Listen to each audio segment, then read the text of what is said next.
Welcome back to the Frisco Report, guys, on this wonderful Tuesday. I am Mike. I am the co-host of the Frisco Report, and I got my other co-host with me, Joe. Joe, how is your Tuesday? Are you healthy? Yeah, everything's good here in the state of Texas, the Lone Star State, where things are ramping up with COVID, but we're staying out of danger's way as good as possible. Hope everybody else is as well. Hopefully, you guys will enjoy this podcast and take your mind off of this crazy world that we're in right now. Yeah, absolutely, Joe. And so far, guys, this is the topics we got so far. We got Aldon Smith. We got the the top decade team. We're going to talk about how the coronavirus is affecting the Dallas Cowboys already. And then we're going to talk about some draft prospects that the Dallas Cowboys dropped some gems on the gram. So without further ado, Joe, let's hop into this thing. Let's. So last week's show, the question was, do you think the Cowboys are going to? And I was like, no. I think we were both in a mutual agreement of no. Yeah. And the Dallas Cowboys went out, put their neck out, and they signed a low-risk, high-reward, in my opinion, an Aldon Smith. What was your reaction, Joe? I mean, what kind of move is this?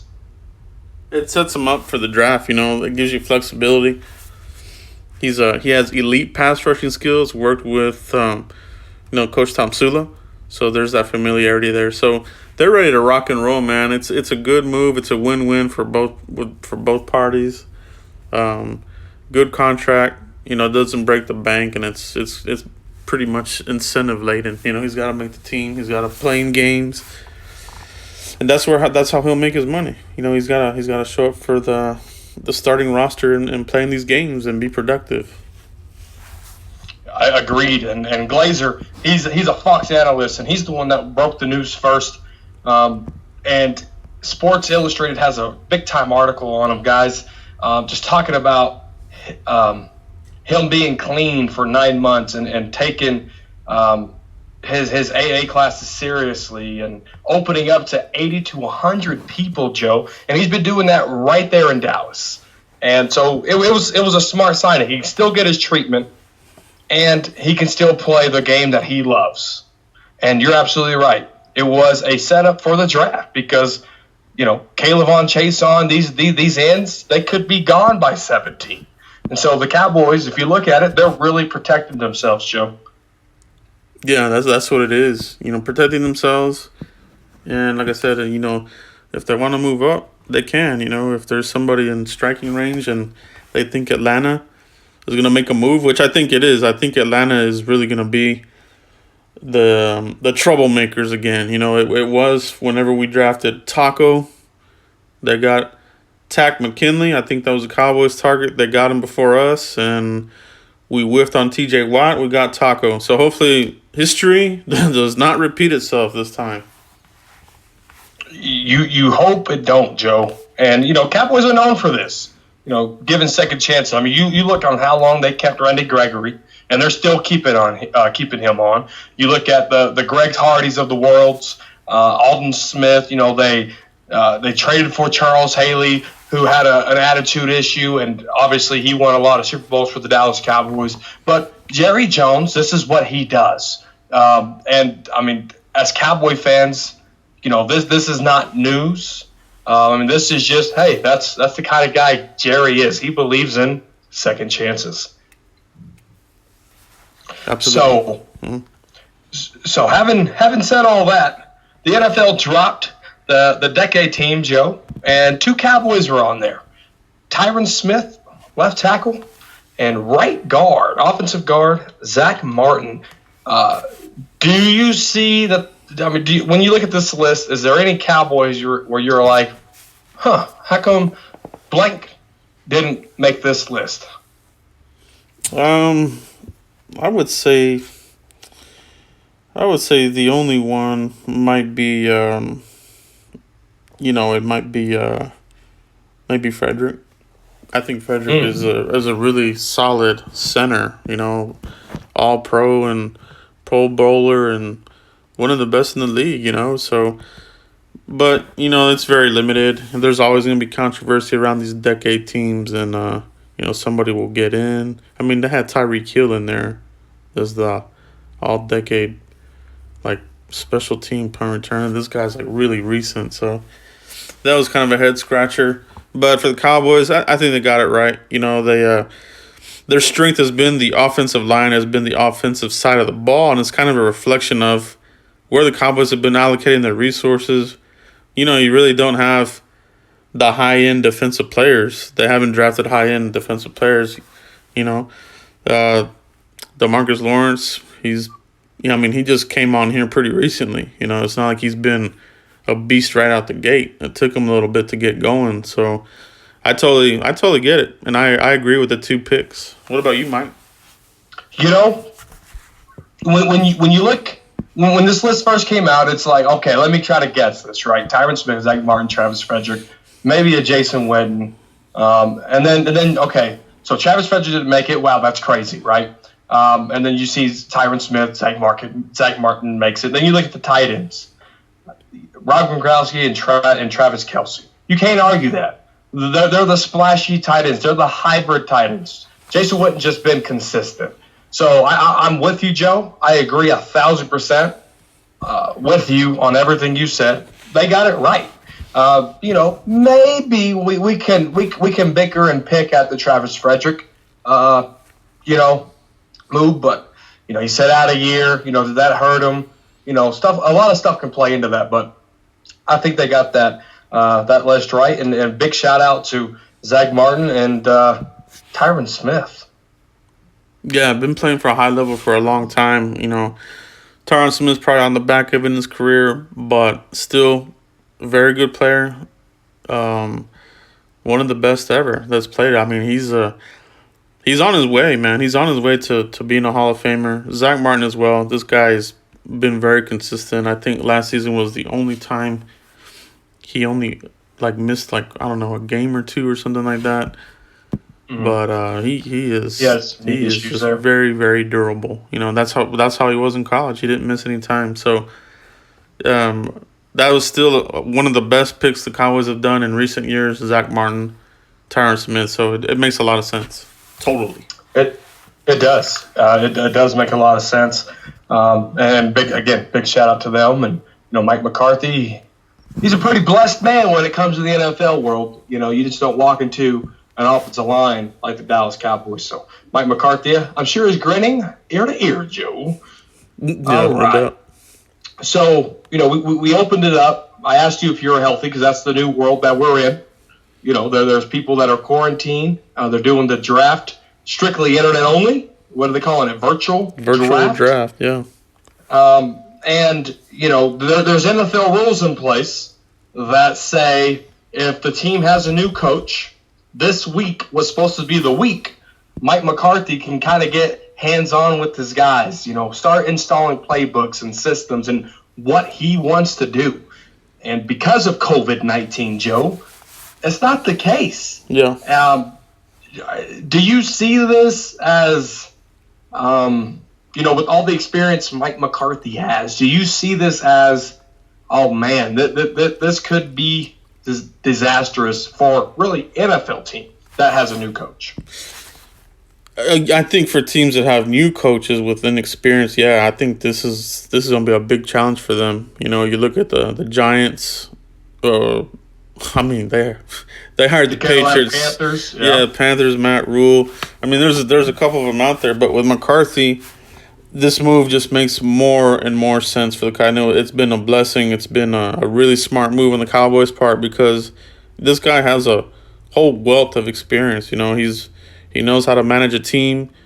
He knows how to work with, player personnel department and, explain what he looks for, what he likes in players, how he wants his team to look. And I think that's good. I think it's going to be good. I'm not worried about it. It is unfortunate that they're not going to get that little jump start, so it is unfortunate, but it's like you said, it's the world we're living in right now, and it's you got to make do with the current situation. Agreed. I mean, life throws you lemons, Joe. what do? You pop open a Corona. Yeah. So, it's crazy because it's already affecting, the NFL season and how, and yeah, the season hasn't started yet, but technically the season's already, of the NFL, New Year's already began. And, they put the coronavirus clause in there. They fixed up free agent contracts. They shut down NFL facilities. Now the coaches that are new to the team, they can't put hands on their players. And another thing, Joe, they have to, Skype or Zoom with draft prospects. And the draft prospects that we know that they've done, because the Dallas Cowboys are leaking it. Now, there could be a lot more that they're doing because the limit's 30. But from what we know, Jalen Hurts, the quarterback out of Oklahoma, you got Caleb Chason, the edge rusher, Zach Bond, and Christian Fulton, Joe. I think the Christian Fulton leak, dude, I could probably watch that a million times. I loved the way he was answering. They asked him, who's the hardest or the most craziest wide receiver you covered. He gave his answers. You got Mike McCarthy answering, asking questions on there, Joe. I mean, what do you take away from this new NFL right now? Yeah, it's this is something that I think teams are going to have to get used to, because this virus, without a vaccination, it's really going to be difficult to gauge, even if there's going to be a season. We know there's going to be an NFL draft. We know that the president came out and said that he would like these guys to keep going and the NFL to start on time. Okay, so that's September. But we've been saying this before, everybody. If this does become seasonal, fall comes around October. So could it come back? Will it derail the season like it's derailed the NBA? I mean, the NBA is talking about doing horse. I mean, that's ridiculous, man. I mean, yeah, we're desperate for sports, but you've gone from the NBA playoffs to horse. All right, let that settle in for a minute. What could happen for the NFL? Would it be some kind of Pro Bowl?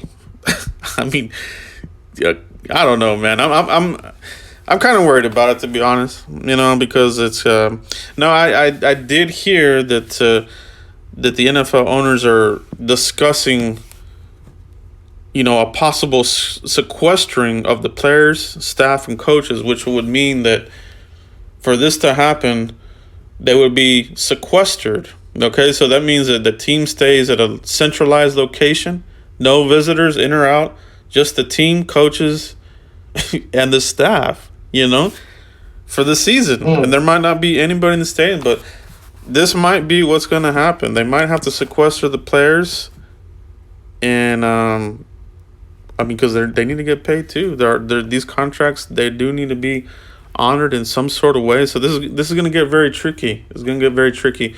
I've also heard that there might be a modification to the face mask of the helmet to minimize, spread of possible COVID. So I'm interested to see what that entails. I actually reached out to the helmet company that the NFL employs, but I'm waiting to hear back. I haven't heard back. So it sounds like they're already trying to look ahead to see how they're going to actually be able to make this season happen.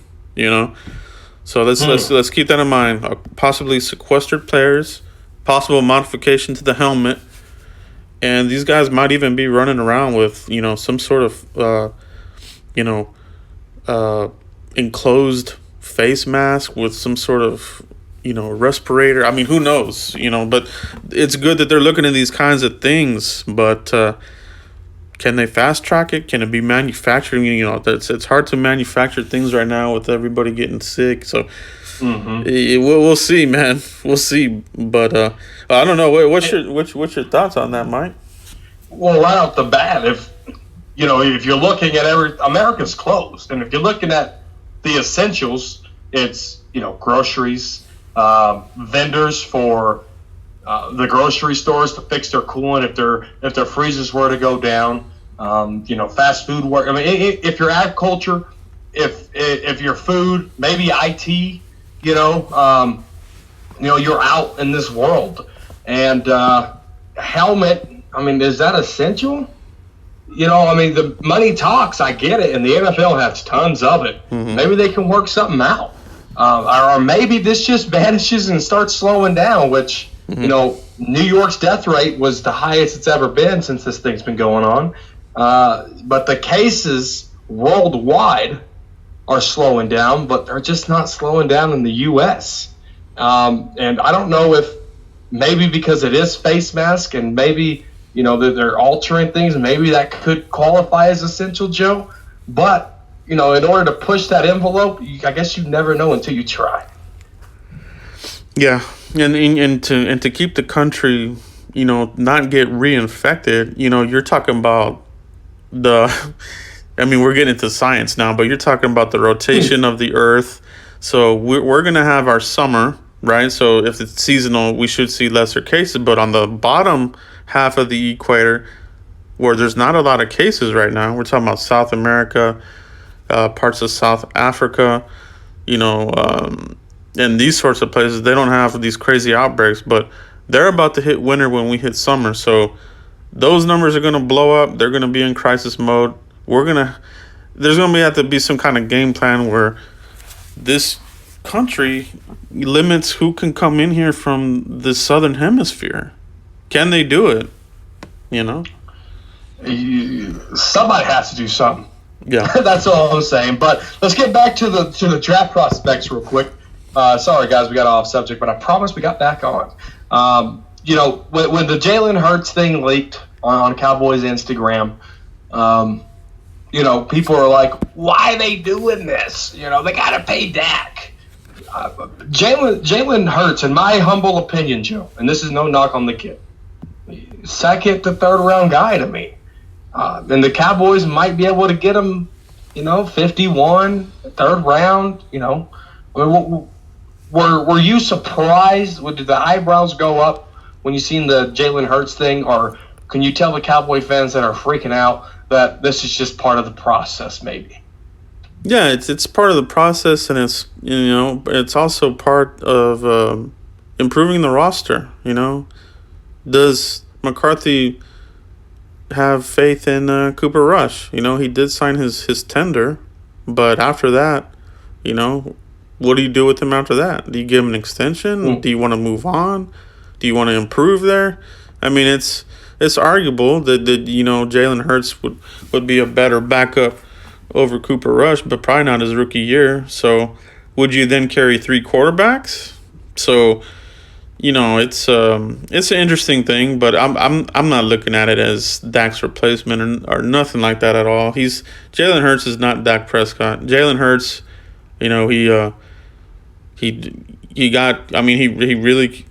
had issues there at Alabama. He had to transfer to Oklahoma. I didn't like how he looked in the Senior Bowl. I mean, there were some games where he just didn't really impress me. I like Kyler Murray. I think Kyler Murray was a better prospect than what Jalen Hurts is. So if he's a later round quarterback, I think that's on par with what where he'll go. But somebody might fall in love with him. One of these teams that might be that may want to roll the dice and see if he can beat out one of their current quarterbacks.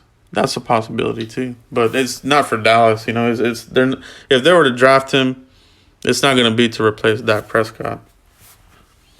I agree 1,000%. But one thing, you talk about his combine. One thing I did like about Jalen Hurts and his combine workout was his footwork. I think he plays with the loose foot, and he can do the 5-step, he can do the 3-step. Lincoln Riley ran some pro offense over there. So, that footwork is pretty good. If you can work on those throw mechanics, get the elbow at a right angle, slingshot that ball out of there, he could possibly be a really good backup for the football team.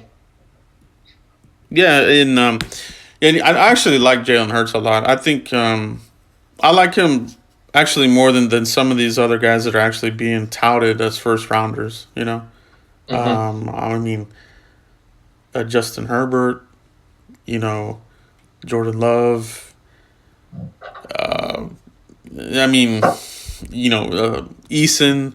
There's a lot of quarterbacks that are gonna get overdrafted like big time, only because that's just the nature of the beast. Teams are quarterback hungry, and they'll roll the dice, man. They'll go early. So we'll see what happens with Jalen Hurts, but that's an interesting one. Yeah, absolutely. Another visit from the virtual reality there was Caleb Chason. Joe, this is your guy. Yeah. LSU Tiger right here. This is your guy. I mean, I was ecstatic. I was happy that they're talking to this guy. I mean, what was your reaction there? It's good. It's just more confirmation that they're looking at players to fit their current and possible future scheme. We're talking about 4-3, 3-4, a mixed bag of the different formations. This guy gives you that. He gives you that versatility. He can play that outside linebacker, kind of like DeMarcus Ware, in a 3-4 outside linebacker. And he can put his hand on the ground as a 4-3 defensive end, But he's got good moves. He's still a little raw, but at 17, defensive end, that type of player, I think that's about right. But like we're talking about quarterbacks, you need somebody to get to the quarterback. So they go hand in hand. You got to have quarterback hunters. Everybody's talking about Chase Young. Who comes after Chase Young? Or who is that edge rusher that comes after Chase Young? All right. To me, it's Caleb Chason.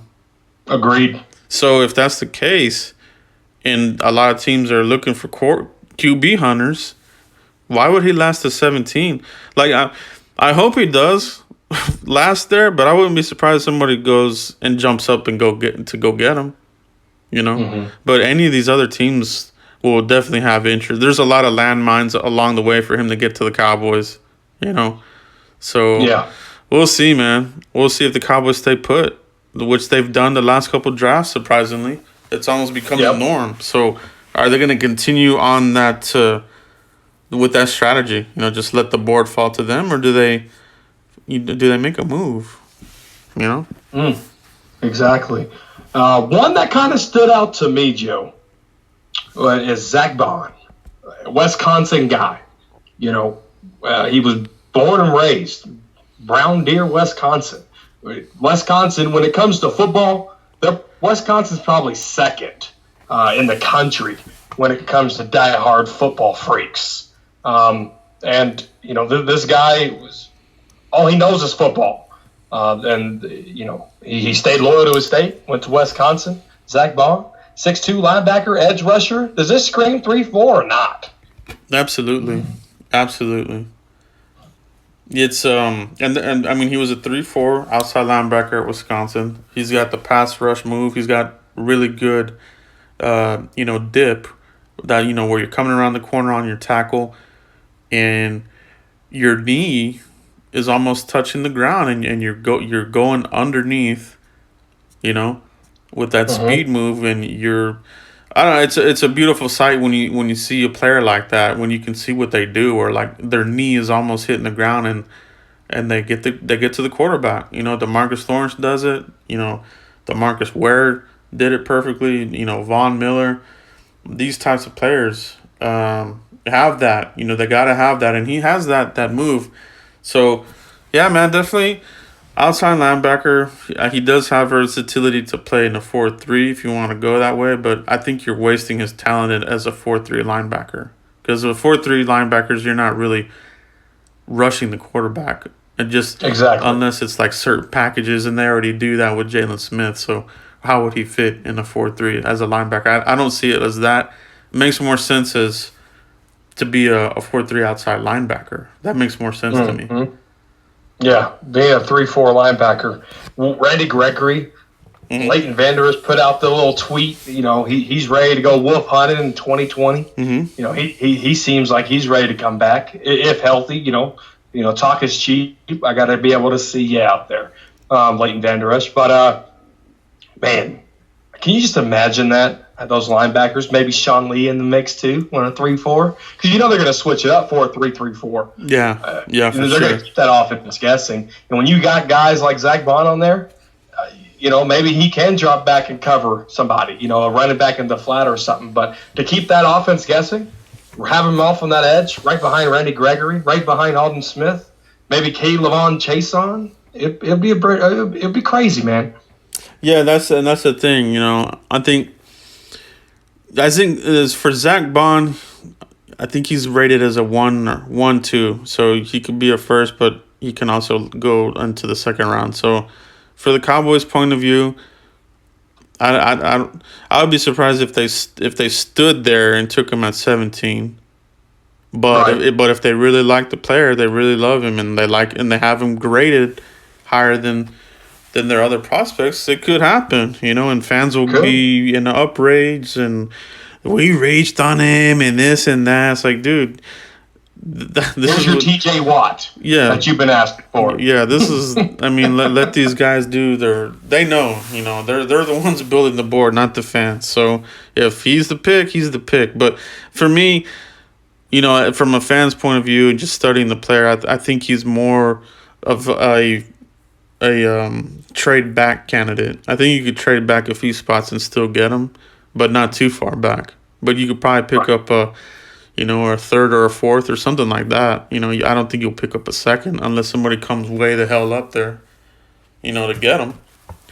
Yeah. So that's a very interesting prospect. I think that's an interesting prospect for sure. So it's a little bit of a hint, like I said. It's and we've been talking about this all offseason. Let's watch and see who these guys are interviewing, who they're meeting at the combine, and now we're finding out little by little who they're actually doing, their WebEx conferences with, and he's a very interesting pick, man. And like you said, Wisconsin, these are hard-nosed players. To me, this is probably, I think this is something that Mike McCarthy would really like. I think he can envision him getting to the quarterback, and that kind of thing, kind of like I'm not saying he's a Clay Matthews by any mean, but I think he can be that type of player. He can go and go and attack the quarterback. I think he can definitely be that type of that type of outside linebacker. I think you're right. The last one, Christian Fulton, the LSU Tiger. So, they're double dipping in some LSUs. It's kind of hard when that team did what it did this past year, and fans are putting their own opinion out there, which we respect. They're thinking Christian Fulton can be a 2 to 3 day guy. Yeah. What? Yeah. No, this is a first round talent right here. And I think he could, you look at our corners now, what we got? Jordan Liu, Anthony Brown, Cheeto Bay Awuzie, Maurice Kennedy. I think Christian Fulton come in here and climb that starting ladder here real quick if the season was to get back to normal. Yeah. Yeah, for sure, man. And what I really like, and I think some fans are forgetting too, is we got Al Harris, hell of a cornerback. And I'm excited to see how he coaches up these cornerbacks. And everybody fell in love with Chris Richard and this and that, the Legion of Boom 2.0. It just didn't happen. And I don't know if you just couldn't get it out of these players, but you're starting fresh with Al Harris, one hell of a DB. He knows the game. He played the game at a high level. Yes, he did. And he knows what it takes. He knows what type of player he wants, what type of mentality the player is going to need. And Christian Fulton, to me, fits that mold. He's going to be fighting with you, fighting for the ball. He's not going to be not looking for the ball. He will try to get some picks and that kind of thing.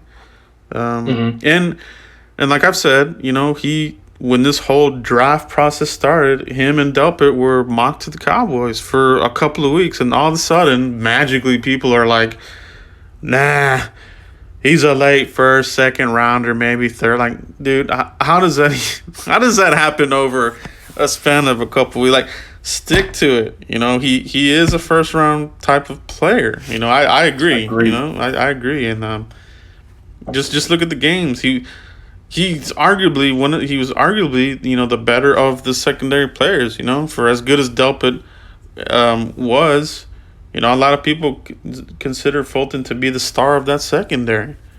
And that's a hell of a secondary. You're talking about SEC football. You're playing against people that are going to be playing on Sundays for a lot of these teams. You know, SEC puts out a lot of NFL talent. So I wouldn't be mad at the pick at all, man. If it was Christian Fulton there at 17, let's rock and roll. Let's go. We need a cornerback. You know, they got to address it.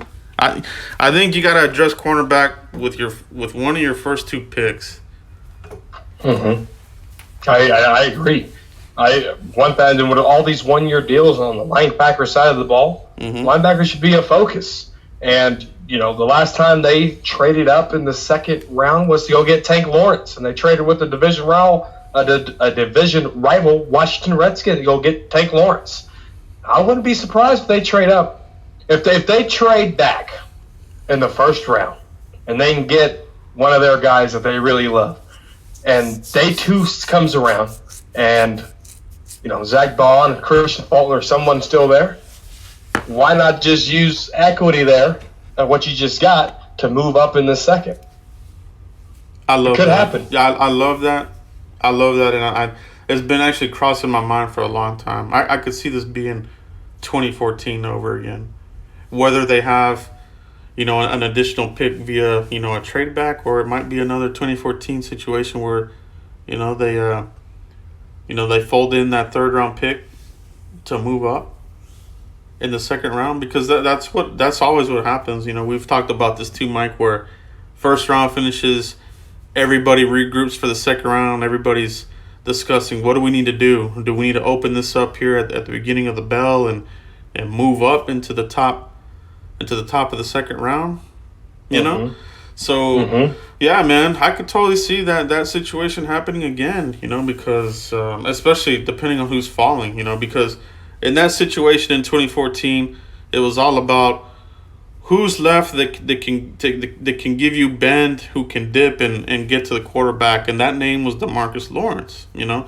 Right. So who's to say that here we are in the second round, maybe they grab their corner in the first round, right? And then the second round, maybe they're looking for that pass rush or linebacker type of player, and they're running out of prospects. They got to move up to get them. That I could see it happening, man. I could totally see that happening.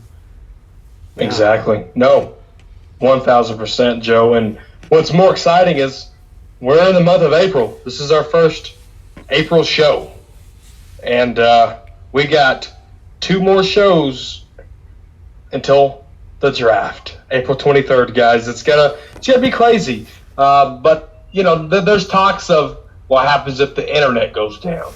You know, what happens? There's other teams talking about what if other NFL teams hack our Zooms. Yeah. Well, don't make your password. That's what I'm saying, man. And it's a whole logistical. This is a first time ever deal. So, and when you're dealing with technology, because I work in that field, that's my day job, right? So, like anything in technology, the things may not go smoothly. So I'm hoping to God, and I'm pretty sure they're doing this, that they're doing some test runs. Because if they're not, get ready for a complete disaster. But $1 billion company, they got to be thinking about this logistics. Everybody's got to be on a secured, you know, web conference, which I think that's why they're using Cisco WebEx. You know, they're not using like Skype free or one of the or Zoom free or whatever. They're using Cisco WebEx, which is encrypted. But yeah, like anything else, you still gotta have that crap locked down, like anything else. So hopefully these teams are working with their IT guys, testing everything out, doing test runs, and you gotta have a backup plan, right, Mike?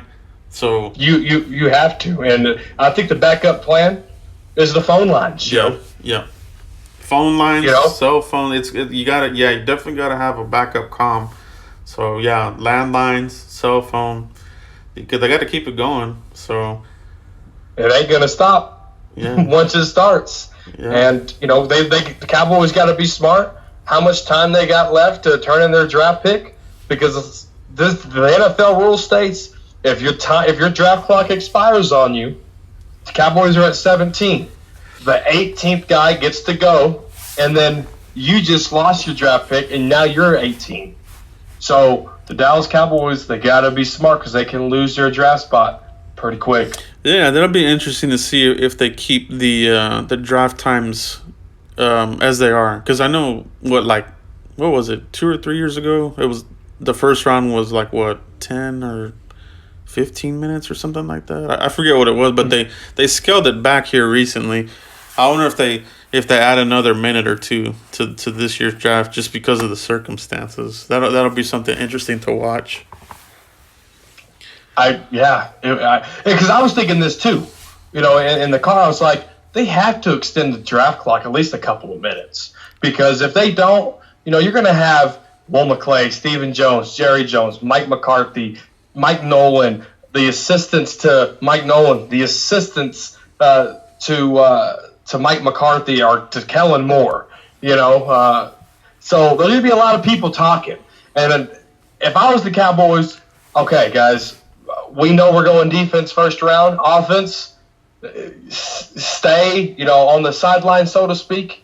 But if we change our mind or if something happens, then we'll bring you in and we'll have a group discussion. But, I want to know if they want to do that, because there's going to be a lot of people on these conference calls. And I hope to God the scouts are going to get into an argument. No, I like this guy. No, I like this guy. No, I hope that they do this right, because it's different when you're all in a room with each other. Yeah, man, I totally agree. I think the less the better. If you're having a whole thing, it can be a little bit unorganized. I think that's where Will McClay, and I'm sure they're doing these test virtual drafts right now as we speak, where it's the same setup. McCarthy, Steven and Jerry, Will McClay, your local and regional scouts, and then you may bring your coach, to get another opinion. Mm-hmm. But I definitely don't want this to be where everybody's online. Coaches are trying to pound the table to steer the draft, because I think that's what the Cowboys were dealing with here in the last few drafts, where I think Marinelli had a little bit more influence, and some of these picks they didn't work out. So hopefully they get back to what was working, with the first round picks. That we were hitting on a bunch of first round picks, and it just seemed like this last,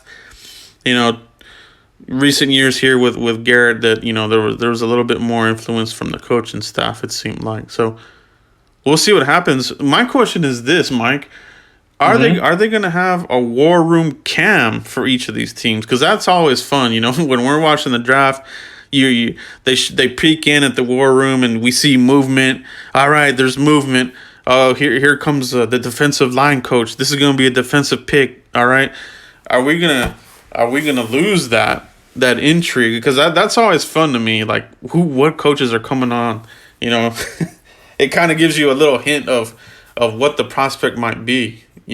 Exactly. No, great question, and that's because me and you, when Leighton Vander Esch got picked, we're Dallas Cowboys in 1980, and a few other guys. We were there, and oh crap, those Ron Marinelli and what was his name? Bluesome. Oh, Ben Bloom. Yeah, Ben Bloom. Yeah, and they're like, oh, it's linebacker. Mm-hmm. And I think my Cowboys family was like, oh, they're going to take Leighton. And we're like, what? And everyone knows how that reaction went, but that was fun. That's the NFL draft. You can do the same thing at home. And I just don't know how they would do it. Yeah.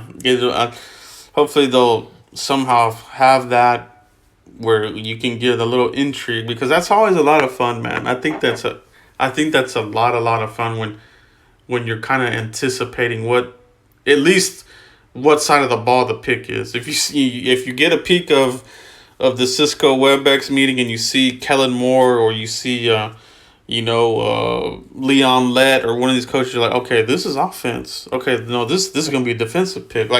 I like that. I really like that intrigue, man. It makes the draft so much fun. I hope It they can does. keep that going, man. It does. It really does. And I'm sure they'll figure it out. Maybe the camera just goes on Jerry and Stephen Jones. I'm pretty sure they're going to be in the same house together. So I don't know. It's going to be pretty interesting to see how the NFL does this. But obviously, it's all for the fans. They build these drafts up now where the fans. I mean, the draft is a big hit now. So I'm pretty sure they're going to do something for the fans. If not, just refresh your Twitter and Ian Rappaport, Adam Schiff. I mean, these guys are pretty quick at reporting news. So I know my Twitter is going to be refreshing a lot on draft day. It's gonna be a lot of fun, bro. I think, especially from just in general, even before this happened, the NFL draft has become like the off-season Super Bowl, right? It's become a major event where, yeah, like it's prime time. They set it up for, Thursday, Friday, the weekend, and it's very exciting for football fans. And they're even starting to show it on just ABC, on Fox. So there's a lot of money to be made in this. So it'll be interesting to see how many fans are going to be. Fans gotta be clamoring for sports, anything. Exactly. Everything's canceled. Everything's So this is gonna be like. I keep saying we're gonna break the internet, and I'm like, this shit might like legitly congest the internet. Like I'm wondering like if something's gonna happen, dude. There's gonna be so many people wanting to watch this, and so many people are gonna be talking about it on Twitter. It's gonna be very exciting, man. I think the country needs it. We need this right now. We need to get our minds off this crazy shit and enjoy it. My advice to anybody. Well, I used to sell cell phones. I dealt with the internet side of the world once upon a time in my life.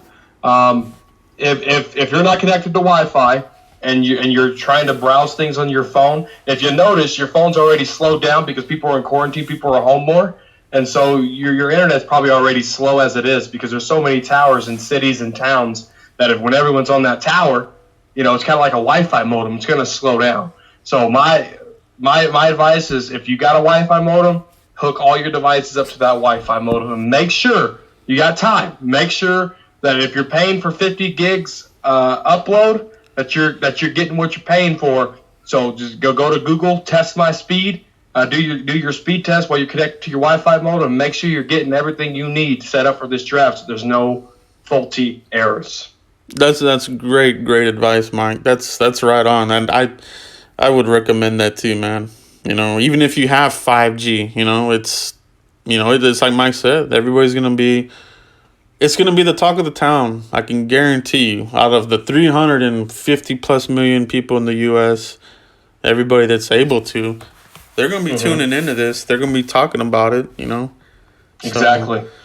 Yeah, for sure, man. That's really good advice, Mike. Yes, sir. But hey, that's how I'm going to close it out, Joe. Unless you got anything else. That's it, brother. Good show, man. Loved it. Absolutely. Let them know where they can find you. YouTube, baby. You know how we roll here. YouTube. Look me up, Cowboys Blog, and you'll find me there. Also on Twitter and Instagram as Cowboys Blognet. Cowboy Blognet. Hey, make sure you check this guy out. Hit subscribe and turn on your notification bell when you go to his YouTube page, guys. Also, you can go to thefriscoreport.com. If you click the merch, Father's Day is coming up. And so if you and your dad listen to this, or if anybody listens to this, rather, because they're kind of unisex, so to speak, when it comes to it, we got Frisco Report sweaters, guys. Mine is on its way. It should be here as early as next week. So make sure, Father's Day, Mother's Day, stuff like that's coming up. Get you the Frisco Report sweater. It comes in blue, navy blue, and it comes in white. So definitely check that out on thefriscoreport.com. You can find me on Dallas Cowboy Football News on YouTube and on Facebook. DCF News 1 on Twitter, guys. Give me a mention. Give me a DM, because that's where the conversation starts. And make sure you follow the Frisco Report on Twitter at the Frisco Report. That's it. That includes our Tuesday. Until next time, guys. Peace.